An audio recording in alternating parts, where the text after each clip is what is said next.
ரியல்மிலேருந்து 12 மற்றும் 12 bro plus அப்படிங்கிற ரெண்டு புது மிட்ரேஞ்ச் ஸ்மார்ட் ஃபோனை வந்து ரியல்மி நிறுவனம் இந்தியாவில் லான்ச் பண்ணியிருக்காங்க.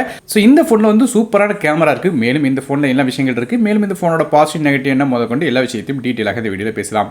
வீடியோக்குள்ள போக வேண்டிய சேனல் சப்ஸ்கிரைப் பண்ணிருங்க. அப்படி பக்கத்தில் பெல் ஐக்கனை ப்ரெஸ் பண்ணி தொடர்ந்து அவங்க அதை தாங்க. முதல்ல இந்த ஃபோனில் இருக்கிற பில்லேருந்து ஆரம்பிக்கலாம். நமக்கு சென்டரில் இருக்கிற அந்த கேமரா மாடல் வந்து ஒரு லக்ஸரியான வாட்ச் மாடல் மாதிரியே செஞ்சிருக்கிறதா சொல்கிறாங்க. மேலும் வந்து ஃபோனோட பேக் சைடில் வேகன் லெதர் ஃபினிஷும் இருக்குது. ஸோ பார்க்கறதுக்கு ஒரு லக்ஸரியான ஃபீல் வந்து கொடுக்குது. ஸோ டிசைன் வைஸ் சூப்பராக இருக்குது.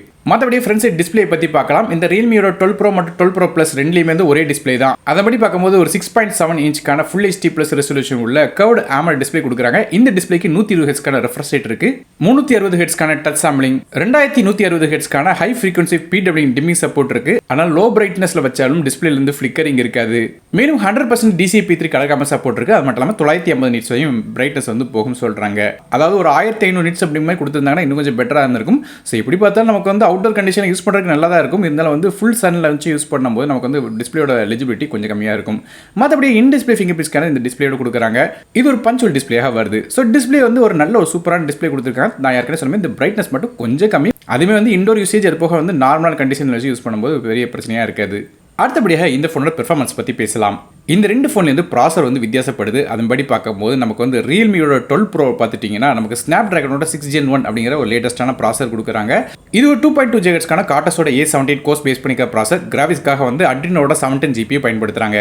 அதே ரியல்மியோட 12 ப்ரோ ப்ளஸ் எடுத்துட்டிங்கன்னா நமக்கு வந்து ஸ்னாப் ட்ராகனோட 7S Gen 2 அப்படிங்கிற ப்ராசர் வந்து பயன்படுத்துகிறாங்க. இது ஒரு 2.4 GHz ப்ராசராக வருது.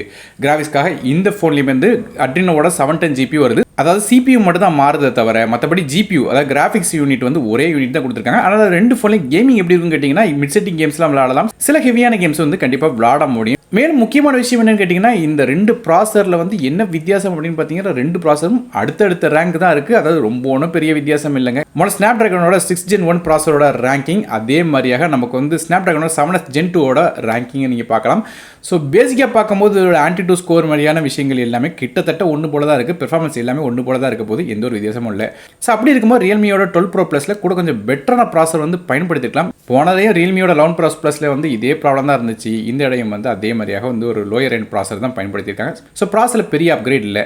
மேலும் இந்த ஃபோனில் வந்து ஒரு பெரிய VC லிக்விட் கூலிங் சேம்பரும் கொடுக்குறதா சொல்லியிருக்காங்க. ஆனால் கேமிங் விளையாடுறவங்களுக்கு வந்து ஹீட் ஆகாது அப்படிங்கிற மென்ஷன் பண்ணியிருக்காங்க. மற்றபடியாக வந்து இமேஜ் ப்ராசஸிங்காக குவால்காம் கூட சேர்ந்து வந்து கொலாபரேஷன் பண்ணிக்கிறதா சொல்கிறாங்க. அதனால ஃபோட்டோ எடுக்கும்போது மட்டும் அதோட ப்ராசஸிங் வந்து இந்த ப்ராசரில் நல்லா இருக்கும் சொல்லி எதிர்பார்க்கப்படுது. RAM மற்றும் இன்டர்னல் ஸ்டோரேஜ் அப்படின்னு பார்க்கும்போது ரியல்மியோட 12 ப்ரோ பொறுத்தவரையும் 8GB RAM with 120GB storage மற்றும் 8GB RAM 2GB ஸ்டோரேஜ் வருது. அதே ரியல்மியோட 12 ப்ரோ ப்ளஸ் பொறுத்தவரையும் 8GB RAM with 120GB storage, 8GB RAM 2GB storage மற்றும் 12GB RAM 2GB ஸ்டோரேஜ் அப்படிங்கிற 3 கான்ஃபிகரேஷன் வருது. RAM வெர்ஷன் வந்து LPDDR4X நம்ம பயன்படுத்துறாங்க. ஸ்டோரேஜ் UFS 3.1 வருது. RAM இன்டர்னல் ஸ்டோரேஜும் டீசென்ட்டாக கொடுத்துருக்காங்க. மற்றபடியாக இந்த ஃபோனில் மைக்ரோ SD கார்டுக்கான சப்போர்ட் கிடையாது.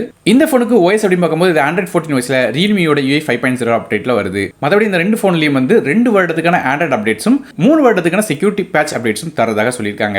அடுத்தபடியாக ஃபோனோட கேமராஸ் பற்றி பார்க்கலாம். ஃபோனோட கேமராஸ்ல வந்து வித்தியாசம் இருக்கு. அதன்படி பார்க்கும்போது ரியல்மியோட 12 ப்ரோ பற்றி பார்க்கலாம். பேக் சைடில் மொதல் கேமரா வந்து ஒரு 50 மெகாபிக்சலுக்கான ரியர் ஃபேசிங் கேமரா f1.8 அப்பர்ச்சர்ல வருது. இது ஒரு 1/2 இன்ச்சுக்கான சோனியோட IMX882 sensor optical image stabilisation support இருக்கு. ரெண்டாவதாக ஒரு 8 மெகாபிக்சலுக்கான அல்ட்ராவைட் சென்சர் கொடுக்குறாங்க. இது f2.2 அப்பர்ச்சர்ல வருது.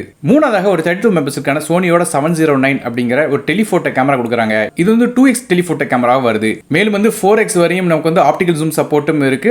f2.0 அப்பர்ச்சர்ல இந்த கேமரா கொடுக்குறாங்க. ஸோ பேக் சைடில் கேமரா வந்து டீசெண்டாக கொடுத்துருக்காங்க. அதே ரியல்மியோட 12 ப்ரோ ப்ளஸோட கேமராவை பற்றி பார்க்கலாம். இதுல வந்து மொதல் கேமரா வந்து ஒரு 50 மெகாபிக்சலுக்கான சோனியோட IMX890 சென்சர். இது ஒரு 1/1.56 இன்ச்க்கான சென்சரா வருது. ஆப்டிகல் இமேஜ் ஸ்டெபிலைசேஷன் சப்போர்ட் இருக்கு. இது f1.8 அப்பர்ச்சர்ல வருது. ரெண்டாவதாக ஒரு 8 மெகாபிக்சலுக்கான அல்ட்ராவைட் சென்சர் கொடுக்குறாங்க. இது f2.2 அப்பர்ச்சர்ல வருது. அதாவது ரியல்மியோட 12 ப்ரோல பார்த்தா அதே ரெண்டாவது கேமரா தான், எந்த ஒரு சேஞ்சும் இல்லை.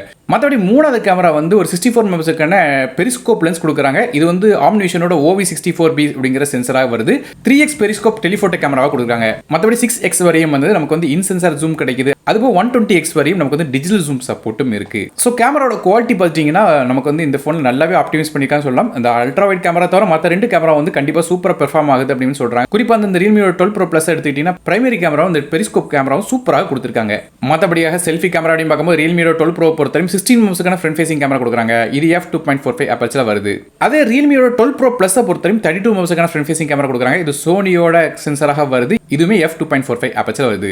ஸோ கேமராவில் வந்து நமக்கு வந்து ரியல்மியோட 12 ப்ரோ ப்ளஸில் கூட கொஞ்சம் பெட்டரான கேமராஸ் வந்து கிடைக்குது. ஆடியோ அப்படின்னு பார்க்கும்போது நமக்கு வந்து USB Type-C ஆடியோ தான் கிடைக்குது. மற்றபடி stereo speakers, hi-res audio, Dolby அட்மாஸோட சப்போர்ட் தராங்க. மேலும் இந்த ரெண்டு ஃபோன்லையும் IP65க்கான ரேட்டிங் இருக்கு. நான் லைட்டாக தனிப்பட்டாலும் பிரச்சனை இருக்காது. நெட்வொர்க்ஸ் பற்றி பார்க்கலாம். இந்த ஃபோனில் நமக்கு வந்து 5Gக்கான SANC சப்போர்ட், 4Gக்கான VoLTE, Wi-Fi 6, Bluetooth 5.2, dual frequency GPS கொடுக்குறாங்க. NFC சப்போர்ட் இந்த ஃபோனில் கொடுக்கல. கடைசியாக இந்த ஃபோனோட பேட்டரிஸ் பற்றி பேசலாம். இந்த ரெண்டு ஃபோன்லையும் 5000 mAh பேட்டரி கொடுக்குறாங்க. இது சார்ஜ் பண்ணுறது 67 வாட்க்கான ஃபாஸ்ட் சார்ஜிங் சப்போர்ட் வருது. வயர்லெஸ் சார்ஜிங் இல்லை கிடையாது. மற்றபடி இந்த சார்ஜர் சார்ஜ் பண்ணும்போது 50% சார்ஜ் ஒரு 19 நிமிஷத்துலையும், அதே ஃபுல் சார்ஜ் வந்து 48 நிமிஷத்துலேயும் 1000 சொல்லியிருக்காங்க. அவ்வளோ வேகமாக சார்ஜ் பண்ண முடியும். கடைசியாக இந்த ஃபோனோட விலை எப்படின்னு பார்க்கும்போது நமக்கு வந்து ரியல்மியோட 12 ப்ரோ பொறுத்தவரையும் 8GB RAM with 120GB storage விலை 25999க்கும் 8GB RAM 2GB ஸ்டோரேஜ் விலை 26999 அப்படிங்கிற விலையில கிடைக்குது. அதே ரியல்மியோட 12 ப்ரோ ப்ளஸ் அப்படின்னு பார்க்கும்போது 8GB RAM with 120GB storage விலை 29999க்கும் 8GB RAM 2GB ஸ்டோரேஜ் விலை 30999க்கும் 12GB RAM 2GB ஸ்டோரேஜ் விலை 33999 அப்படிங்கிற விலையில கொடுக்குறாங்க. ஸோ ஓவராலாக இந்த ஃபோனோட பாசிட்டிவ் மற்றும் நெகட்டிவ் அப்படின்னு பார்த்தீங்கன்னா பாசிட்டிவ் சைடு வந்து கேமரா சொல்லலாம். அது மட்டும் இல்லாமல் டிசைன் நல்லா பண்ணியிருக்காங்க. அது மட்டும் இல்லாமல் டிஸ்பிளே வந்து ஓரளவு டீசெண்டாக டிஸ்பிளே கொடுத்துருக்காங்க. நம்ம சொன்ன மாதிரி பிரைட்னஸ் மட்டும் கொஞ்சம் கம்மி, மற்றபடியாக குறை சொல்கிற மாதிரி இல்லை. ஆனால் இதில் சொதப்பி இருக்காங்க கேட்டிங்கன்னா ப்ராசரை சொதப்பிட்டாங்க. குறிப்பாக சொன்னாங்க கேட்டிங்கன்னா ரியல்மியோட 12 ப்ரோவில் நமக்கு வந்து ஸ்னாப்டிராகன் 16 கொடுத்துட்டு அதே ரியல்மியோட 12 ப்ரோ ப்ளஸில் வந்து நமக்கு வந்து ஸ்னாப்டிராகன் 7S Gen 2 கொடுத்துருக்காரு. நெகட்டிவ் பாயிண்ட் சொல்லணும். ஏன்னா ரெண்டுமே வந்து அடுத்தடுத்த ரேங்க்ல இருக்கிற ப்ராசராக வருது. எந்த ஒரு பெரிய பெர்ஃபார்மன்ஸ் டிஃபரன்ஸும் வந்து நமக்கு தெரிய போகிறது இல்லை. அதனால் வந்து ப்ராசர் மட்டும் கொஞ்சம் சொதப்பிட்டாங்க சொல்லணும். ஸோ கேமராக்காக வந்து ஒரு நல்ல ஃபோன் வேணும்னு நினச்சிங்கன்னா இது வந்து ட்ரை பண்ணலாம். ஆனால் ப்ராசர் வந்து நமக்கு வந்து ரொம்ப ஹெவியான கேம்ஸ் பண்ண மாட்டேன், நார்மலான யூசேஜுக்கு ஃபோட்டோகிராஃபிக்கு தான் வாங்க போகிறேன்னு நினைக்கிறவங்க இந்த ஃபோன் வந்து வாங்கலாம். ஸோ நீங்கள் இந்த ரியல்மியோட 12 ப்ரோ மற்றும் 12 ப்ரோ ப்ளஸை பற்றி நினைக்கிங்க அப்படிங்கிறத கீழே கமெண்ட்ஸ் மென்ஷன் பண்ணுங்க. வீடியோ பிடிச்சா ஒரே லைக் கொடுத்துருங்க, உங்கள் ஃப்ரெண்ட்ஸ் மற்றும் ஃபேமிலிஸ்க்கு ஷேர் பண்ணி விடுங்க. நான் ரூட் டெக் மற்றொரு நன்றி, வணக்கம்.